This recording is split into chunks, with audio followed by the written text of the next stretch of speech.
Jury selection is underway for the trial of the teen accused of hurling a rock at a car and killing a young woman.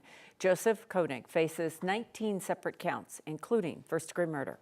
Thanks for joining us. I'm Kim Christensen. And I'm Sam Shocker in for Tom Green. Two other teenagers involved in the death of Alexa Bartell have already taken plea deals and will spend decades in prison.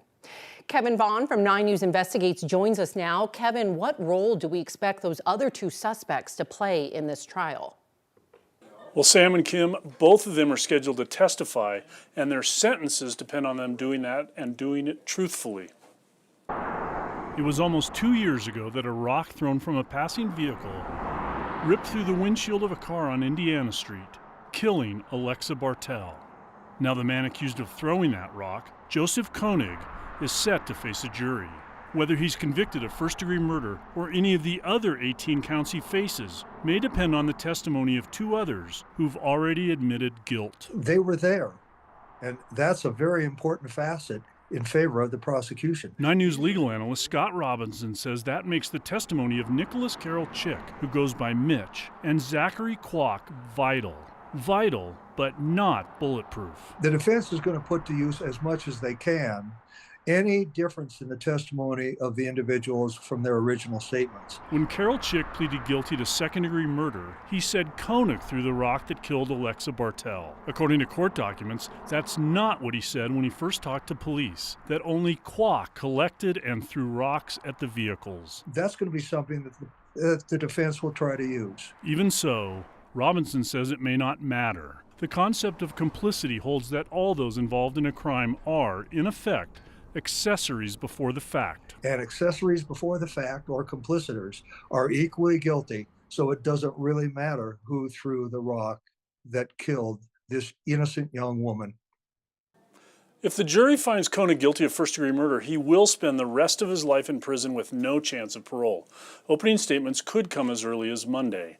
In the meantime, Carroll Chick faces a minimum of 35 years in prison and as many as 72 years, and Kwok faces between 20 and 32 years. Live in the newsroom, Kevin Vaughn, 9 News. Kevin, we have so many memories of this case and Alexa and seeing what happened to her. And then it feels like it's taken a long time. But I'm really glad you got that clarification. When you hear somebody testifies against others, it feels like, well, then that's a shut case, but not necessarily.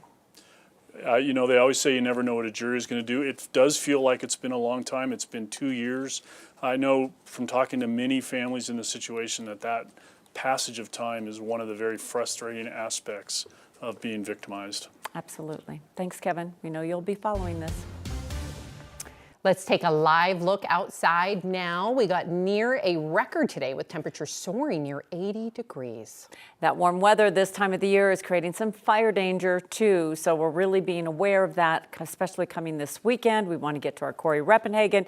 I mean, we love the warm temperatures, Corey, but we have to realize things are really dry. Yeah, especially in April. April, we get the most fire weather warnings out of any other month, and that's because the grasses, the tall and the short prairie grasses, are not quite green yet, and we have these warm temperatures and dry air. Here's a look at the city right now. Tons of blue skies and sunshine out there. It's 81 degrees at 9 News. We did just hit 80 degrees officially at Denver Airport, so it is our first 80-degree day of the season, a good couple of weeks early. Clear skies all across the state here, maybe a few more clouds rolling into Larimer County and parts of Weld County, but for the most part, it's clear skies across the entire state. Here's a look at the rest of the evening here. We're going to be very close to 80 degrees all the way till 7 o'clock. So if you're going to the Nuggets game, park as far away as you can and enjoy your walk. Here's the headlines that we're going here. Elevated fire danger, like we were talking about there. Hot and breezy conditions, that kind of elevates that wildfire conditions.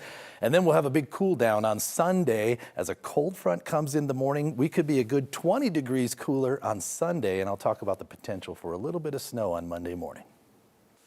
Oh boy, springtime in Colorado. Another aviation tragedy is under investigation. 6 people were killed in a sightseeing helicopter that broke apart midair in New York City.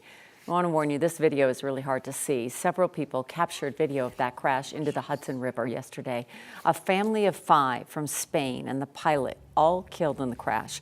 Those 5 family members have been identified as Siemens executive Agustin Escobar, his wife, and their 3 young children. And that's along with the pilot, Sean Johnson. The NTSB pulled the wreckage from the Hudson River this morning. Also under investigation this afternoon, a small plane crashed on a Florida highway, killing 3 people on board. It happened in Boca Raton this morning. New video shows the debris scattered across the highway and nearby train tracks. There was at least 1 person in a car on the ground who was also hurt when they crashed into a tree. Witnesses who saw the crash say the plane was flying low and was on fire before it came down. It's now official. Democratic Senator Michael Bennet is running to be Colorado's next governor. Our Kyle Clark sat down with Bennet and asked him about shaking the Democratic Party's reputation as the party of elites. I mean, by any measure, right, you're an elite, right? You came from a very well-known, prominent family, went to great schools, accumulated wealth. How do you convince Coloradans that you understand what working class folks go through? Well, I've spent 30 years working with Coloradans, and I think they know who I am and I know who they are. And it is my concern that everybody in our state and everybody in the country should be able to have the American dream fulfilled for their children, and the very serious acknowledgement that we can't. You know, this is the first moment in American history when people that are 30 years old, half of them are going to earn less than their parents. The senator becomes the frontrunner in the Democratic Party. Attorney General Phil Weiser is the other prominent name in the Democratic primary to replace Governor Jared Polis, who is term limited. You can hear more from Kyle Clark's one-on-one interview with Bennet tonight on Next at 6.